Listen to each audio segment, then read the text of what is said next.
அடுத்த பாடலாக 268வது பாடல் கண்ணன் சங்கீதங்கள்.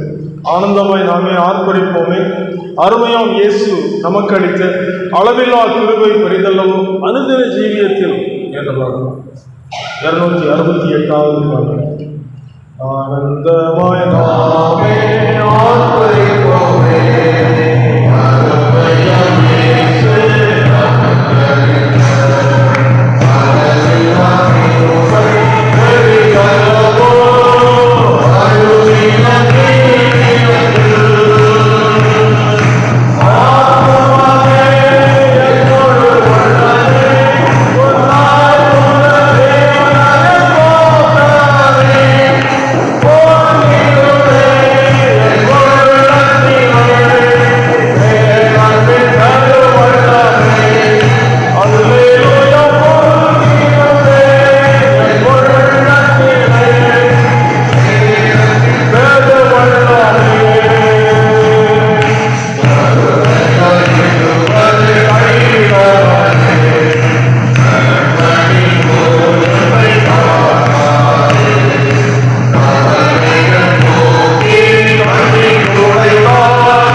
கணக்கற்ற மக்கள் இந்த உலகத்தை விட்டு கடந்து போய் கொண்டிருக்கிறார்கள். நீங்களும் நானும் பிழைத்திருப்பது ஆண்டவருடைய சுத்த கிருபை.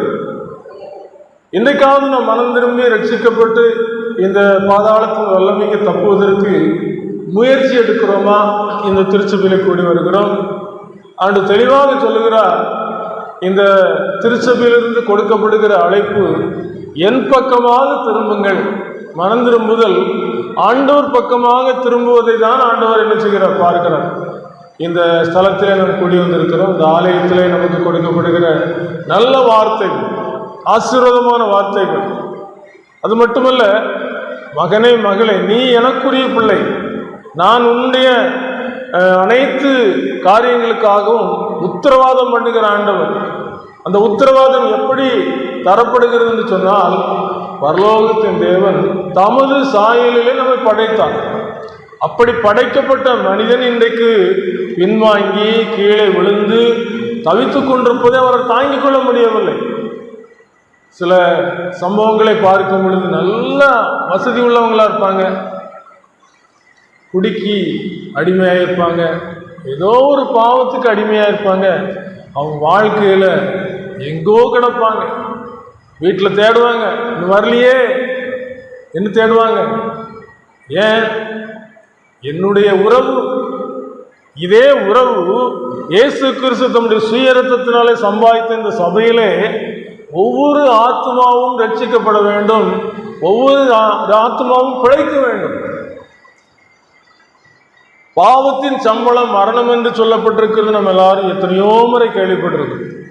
அது மட்டுமல்ல, ஒரு ஆத்மா சாகிறது எவ்வளவேனும் எனக்கு பிரியமல்ல என்று சொல்லியிருக்கிற ஆண்டவருடைய வார்த்தை எத்தனையோ முறை கேட்டிருக்கிறோம். அது மட்டுமல்ல, மனுஷன் உலகம் முழுவதையும் ஆதாயப்படுத்தி கொண்டாலும் தன் ஜீவனை நஷ்டப்படுத்தினால் அவனுக்கு லாபம் என்ன? மனுஷன் தன் ஜீவனத்துக்கு ஈடாக என்னத்தை கொடுப்பான் என்ற வார்த்தைகள் மூலமாக நாம் அக்கறைப்படுத்தப்பட்டிருக்கிறோம். நான் ரட்சிக்கப்பட வேண்டும், பரலோகத்துக்கு போக வேண்டும். இந்த உலகத்தில் ஒவ்வொரு மனிதனுக்கும் கொடுக்கப்படுகிற வேளையிலே இந்த சந்தர்ப்பத்தை பயன்படுத்தி கொண்டு மனம் திரும்பி விட்டால் அவர்கள் பிழைத்துக் கொள்வார்கள். துன்மார்க்கன் சாகிறது எவ்வளவேனும் எனக்கு பிரியமல்ல என்று சொல்லி ஆண்டவர் சொல்கிறதை பார்க்க முடியும். அவன் மனம் திரும்பி பிழைக்கிறதே நான் விரும்புகிறேன். அப்படி என்று சொன்னால் இந்த உலகத்தில் இப்படிப்பட்ட ஆலயங்களிலே தேவன் விரும்புகிற ஒரு காரியம், நம்முடைய வாழ்க்கையில் அவருடைய பிள்ளைகளாக, அவர் சொல்லுகிற வழியிலே நடக்கிறவர்களாக, அவருடைய அந்த அன்புக்கு பாத்திரவான்களாக மாற்றப்படுகிற ஒரு காரியத்தை ஆண்டவர் இந்த திருச்சபையிலே நடக்கிறதா நடக்கவில்லையா என்பதை கண்ணோக்கி பார்த்து கொண்டிருக்கிறார். கர்த்தருடைய கண்கள் எவ்விடத்திலும் இருந்து நல்லோரையும் தீயோரையும் நோக்கி பார்க்கிறது. மனுஷன் முகத்தை பார்ப்பான், கர்த்தரோ இருதயத்தை பார்க்கிறார்.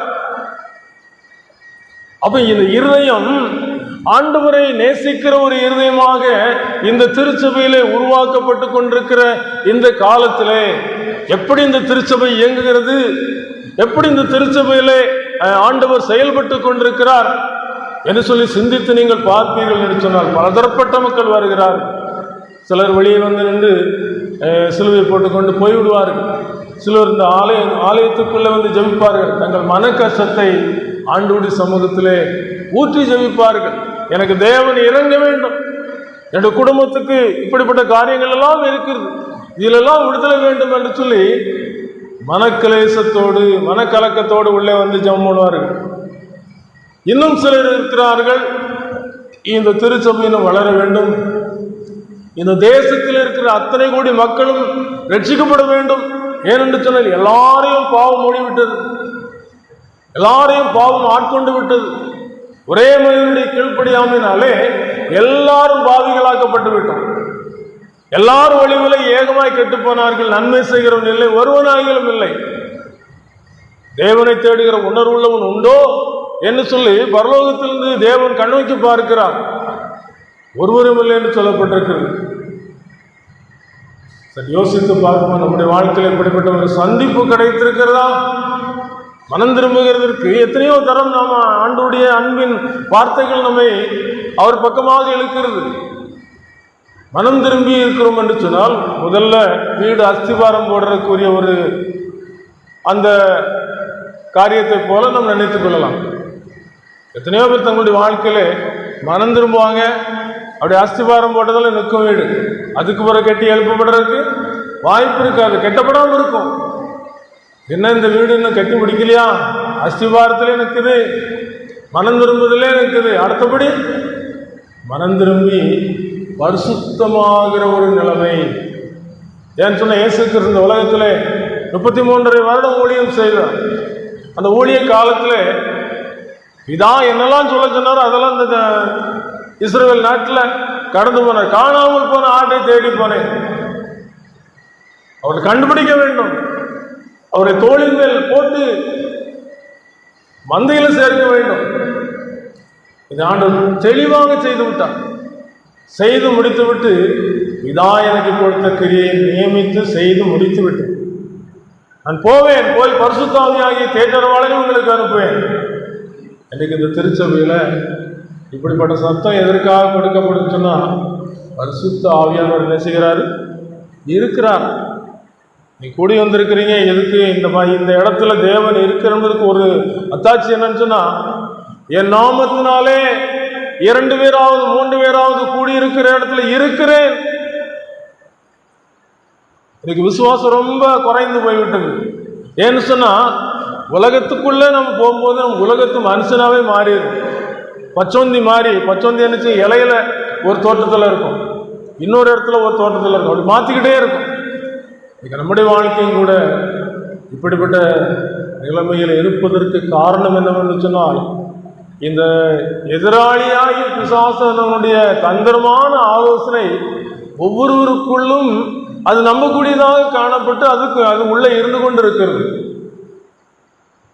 சேற்றுக்குள்ள முங்கிக்கிட்டு இருக்கிறவன இன்னொரு ஆள் சேற்றுக்குள்ள விழுந்து தூக்க முடியாது. பாவம் செய்கிற மனிதனை இன்னொரு பாவம் செய்கிற மனிதன் தூக்க முடியாது. மேலிருந்து ஒரு கை நீட்டப்படும் பொழுது அதை பிடித்து கொண்டால் என்ன செய்யலாம்? தூக்கி எடுக்கப்படலாம். தண்ணிக்குள்ள ஒரு மனுஷன் விழுந்தாச்சுன்னு சொன்னா கொஞ்ச நேரம் கைய காலம் அடிப்பான், கொஞ்ச நேரம் தண்ணியை குடிப்பான், இப்படி கிடப்பான். அதுக்குள்ள யாராவது போய் தூக்கிட்டா வளைச்சிக்கிடுவான். ஆனால் சேற்றுக்குள்ள விடும்போது சேறு கீழே இழுக்கக்கூடிய ஒரு தன்மை உள்ளது. இந்த உலகம் பாவம் என்ற சேற்றுக்குள்ளே முங்கி கொண்டிருக்கிறதை மக்கள் அறிந்து கொள்ளவில்லை. கொஞ்சம் பாவத்தில் ஈடுபடுவாங்க. வாலிப பிராயத்தில் கல்லூரி படிக்கும் போது இன்னைக்கு நிறைய பேர்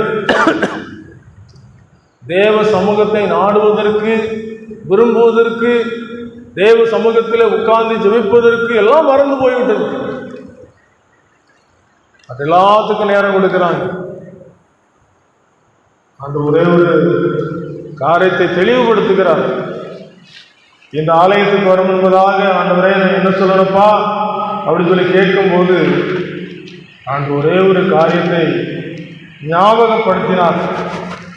மத்தேயு எழுதின சுவிசேஷம் 22ஆம் அதிகாரம் 3ஆம் வசனத்தை யாராவது எடுத்தவர் வாசிக்கலாம்.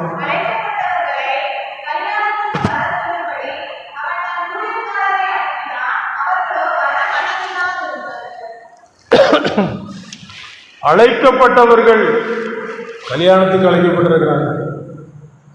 இன்னைக்கு நம்ம எல்லாருக்கும் அழைப்பு எப்படி வரும்? ஒன்று நமக்கு நல்ல சொந்த பந்தமா இருக்கும், சொந்தக்காரங்களுக்கு அழைப்பு கொடுப்பாங்க. வந்துருங்க, நம்ம வீட்டில் கல்யாணம் இருக்குது. அதுக்கப்புறம் நம்மோடு கூட அன்புள்ளவங்க, நம்மளோட சுற்றத்தார் உற்றத்தார், நம்மோடு கூட உடன் வேலை பார்க்கிறவங்க, நமக்கு ரொம்ப உறுத்தா இருக்கிறவங்க எல்லாருக்கும் அழைப்பு கொடுக்கும். இதேபோல் இயேசு கிறிஸ்து இந்த உலகத்தில் வந்து அழைப்பை கொடுக்க வந்தார். அழைப்பை கொடுக்க வந்தார். அந்த அழைப்பு இந்த திருச்சபையின் மூலமாக தான் கொடுக்கப்படுது. ஆண்டவருடைய ராஜ்யத்துக்கு அழைப்பு கொடுக்கப்படுகிறது. ஒரு சில வசனங்கள் மூலமாக சிந்தித்து பார்க்கும் பொழுது 1 கொரிந்தியர் 1ஆம் அதிகாரம் 9ஆம் வசனம் இப்படியா சொல்கிறது. நம்முடைய யாரோ ஆச்சுங்க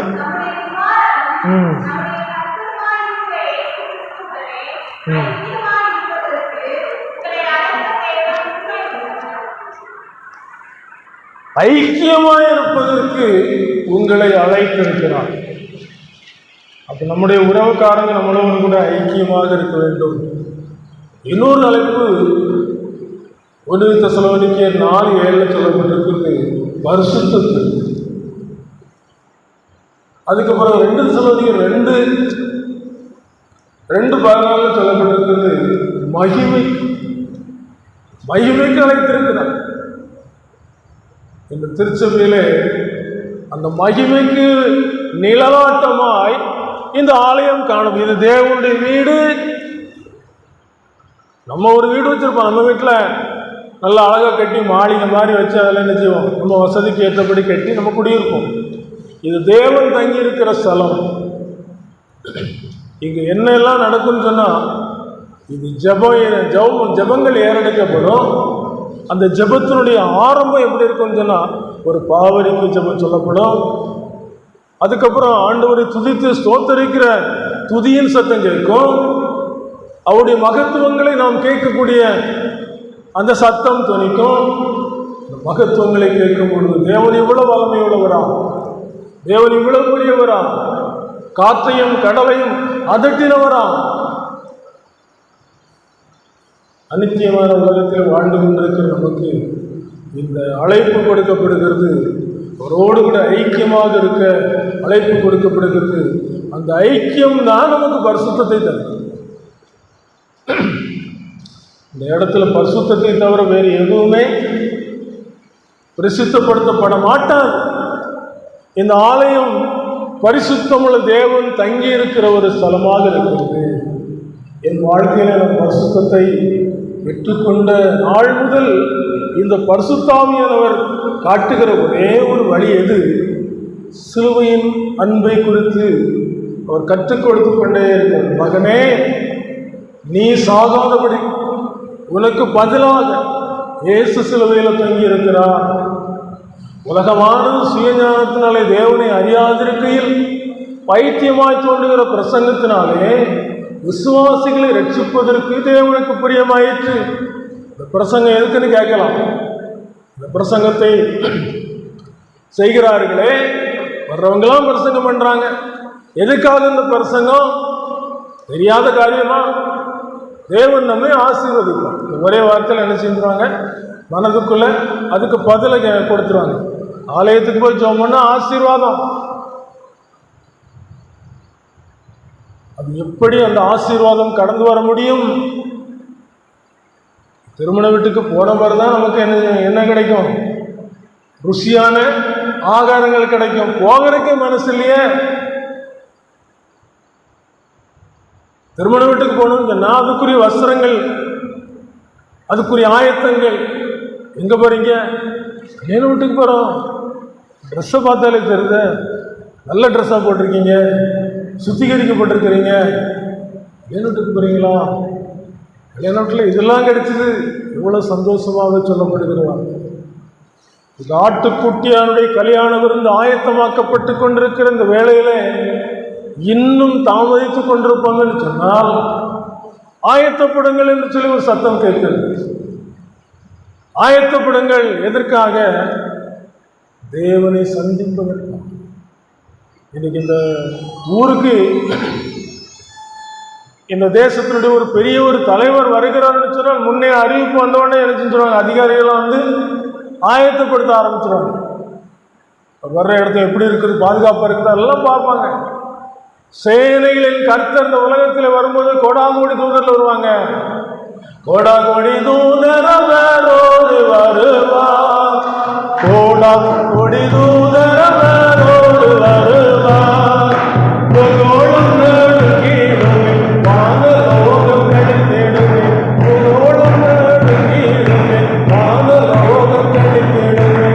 அவர் வரும்போது பிரகாசமான தூதர்களாக வர போறாங்க, பரிசுத்தவான்களாக வர போறாங்க.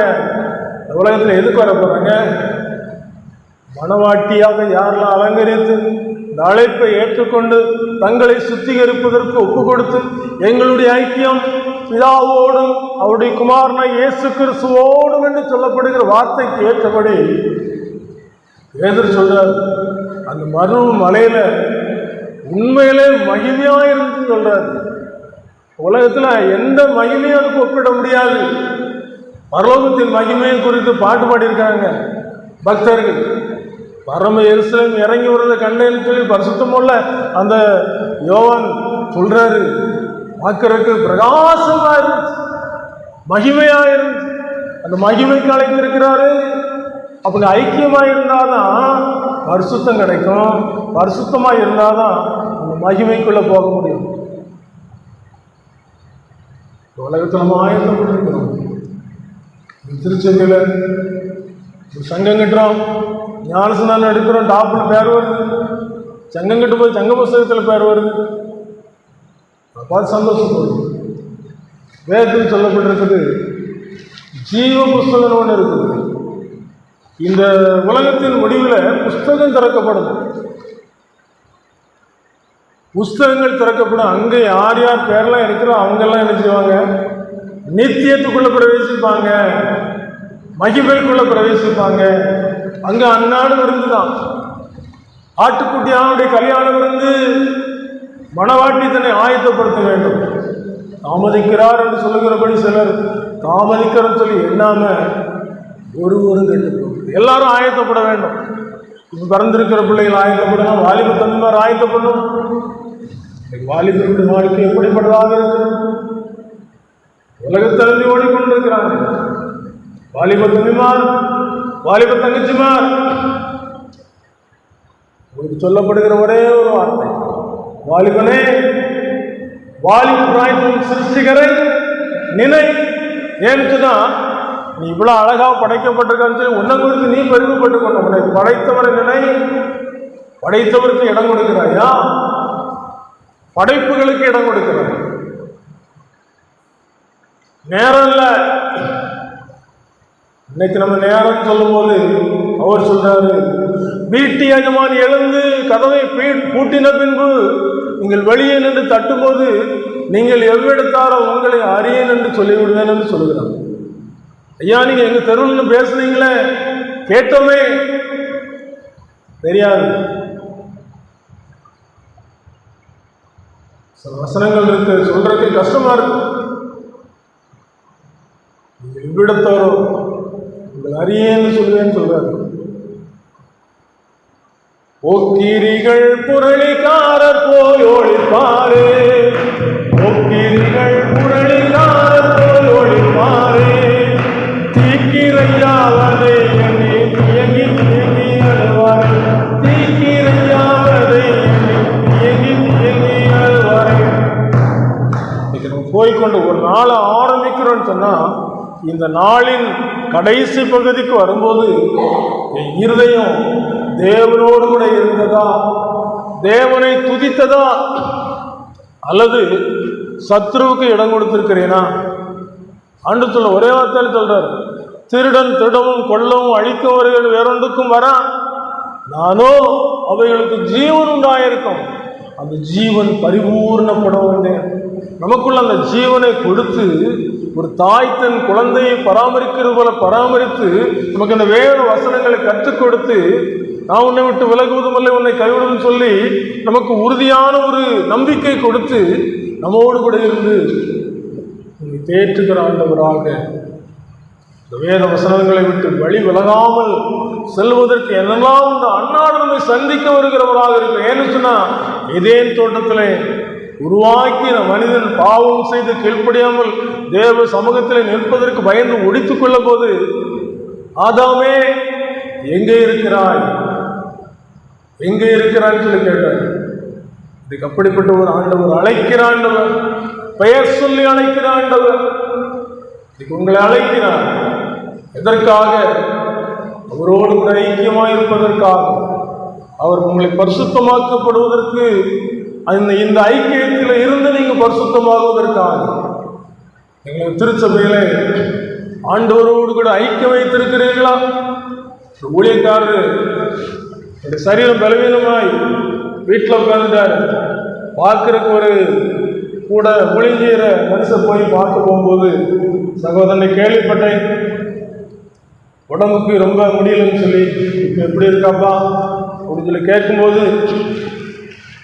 அவர் சொல்லியிருக்கிறாரு, பிழைக்கிற மாதிரி தெரியல, மரணம்னு சொல்ல பயமா இருக்குது அப்படின்னு சொல்லியிருக்கிறாரு. அப்பா சொல்கிறேன், மரணம் தான் பயம், வாழ போகிற இடத்துக்கு இந்த திருச்சபையில மனம் திரும்பி இருக்கிறோம், பாவத்தை அறிக்கை செய்திருக்கிறோம், பரிசுத்த ஆவியானவர் நமக்குள்ள இதை சுத்திகரித்து மனவாட்டியாக ஆயத்தப்படுத்தி இருக்கிறாரு. ஏன்பா பயமா இருக்குன்னு சொல்றான். சொல்லும்போது பயமா இருக்குதுன்னு சொன்ன பயம் எதற்காக வருதுன்னு சொன்னா, ஏதோ ஒரு கீழ்ப்படியாம், ஏதோ ஒரு ஒழித்துக் கொள்ளக்கூடிய ஒரு தன்மை, ஆதாமை போல செய்யத்தக்கதை செய்யாமல் சொல்லுகிற அந்த வார்த்தைக்கு ஏற்றபடி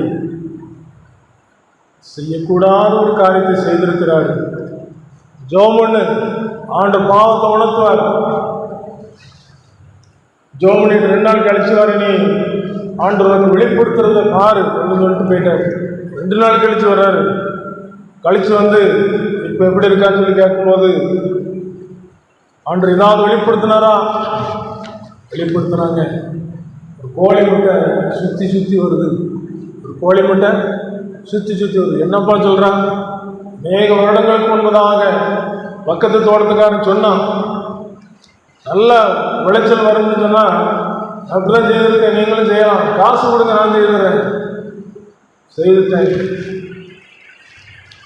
எந்த பாயும் புறம்பை தள்ளாதான் மனங்க சிந்து அழுது ஜெபம் பண்ணுவோம், பாவத்தை அறிக்கை செய்வோம், நொறுங்குண்ட இதயத்தோடு ஜெபம் பண்ணாங்க.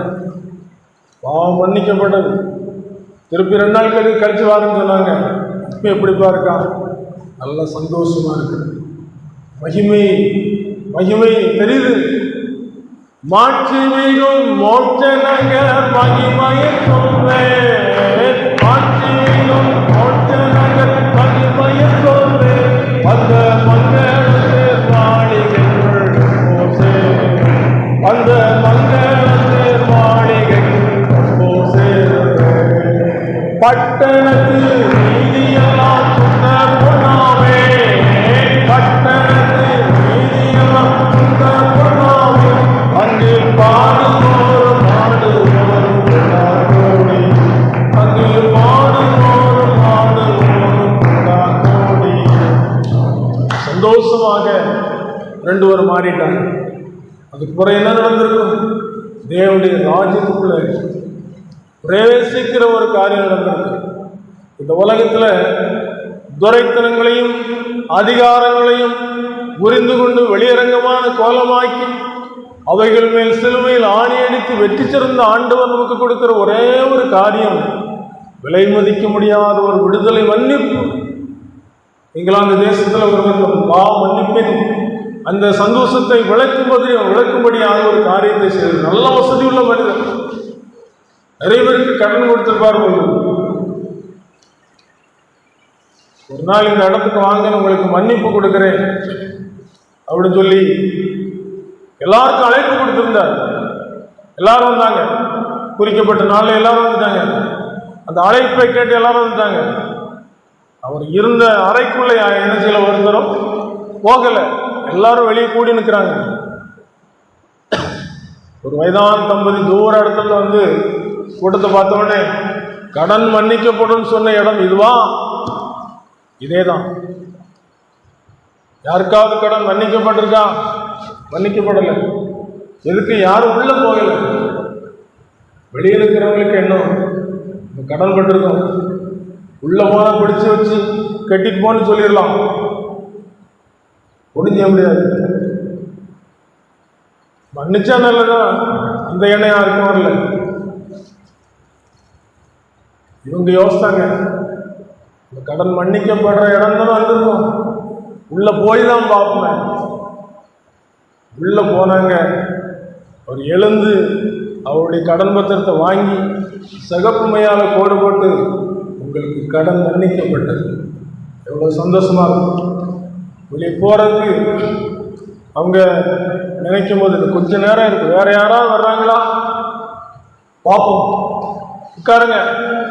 வெளியே நிற்கிறவங்க பார்த்தாங்க, உள்ளே போய் வசமாக மாட்டிக்கிட்டாங்க. அது நல்ல வேலை போகலன்னு நினச்சிக்கிட்டாங்க.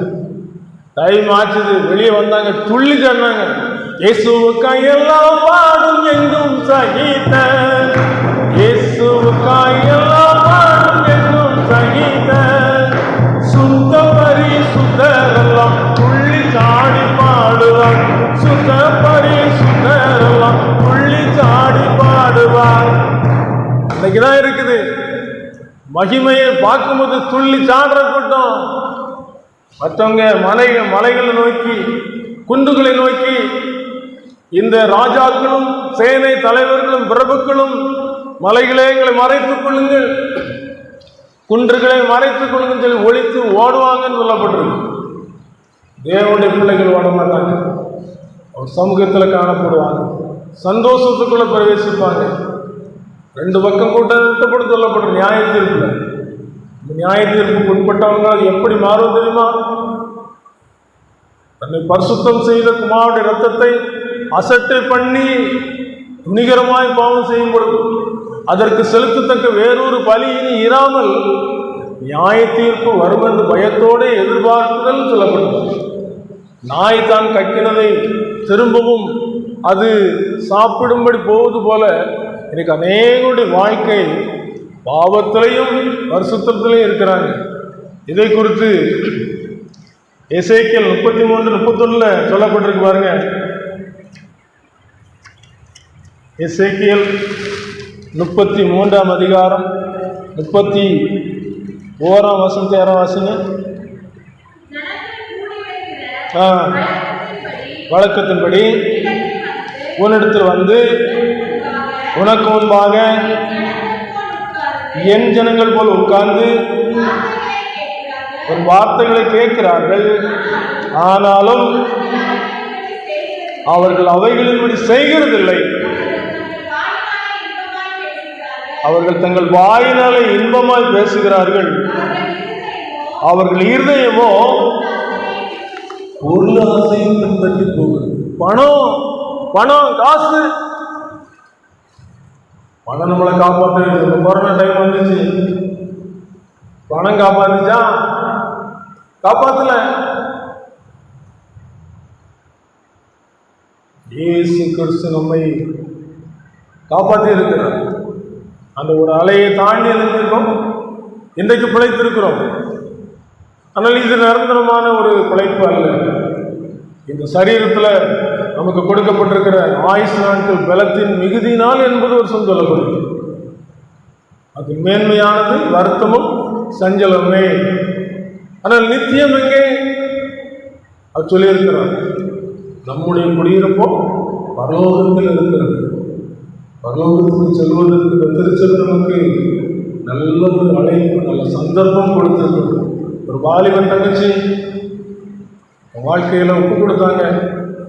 அவங்களுக்கு சில பாடுகள் இருந்துச்சு, ஹாஸ்பிட்டலில் ட்ரீட்மெண்ட் எடுத்து அவங்க மரணத்தின் ஓரத்துக்கு வந்துட்டாங்க. ஆனால் ரட்சிக்கப்பட்டிருந்தாங்க. அவங்க சொன்ன காரியம், கால் மாட்டிலையும் கலக்க மாட்டிலையும் தேவதூதர்கள் வர ஆரம்பிச்சாங்க. வாழப்போகிறேன்னு சொல்லி இந்த மகிமையை வெளிப்படுத்தி சொன்னாங்க. அப்படி சொல்ல முடியுமா? மேகங்கள் நடுவே வாழிப்போ தூதர்கள் தூதர்கள் காடந்து வரோ, தூதர்கள் கூட்டங்கள் சூழ்ந்து நிற்கோ,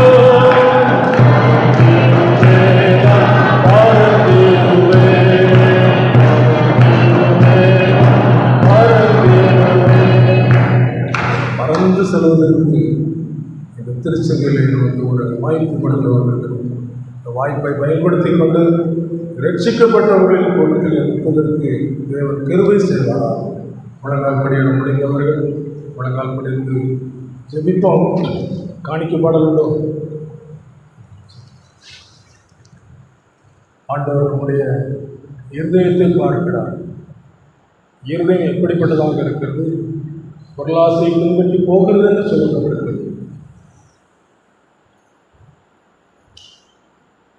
யோசித்து பார்க்கணும். ஆண்டவனை ரட்சித்திருக்கிற அந்த ரட்சிப்பை பூர்ணமாய் அனுபவிக்கிறோமா? மகிமையில் சந்திப்போமா? காலமோ சொல்லுதே வாலிபம் மறையுதே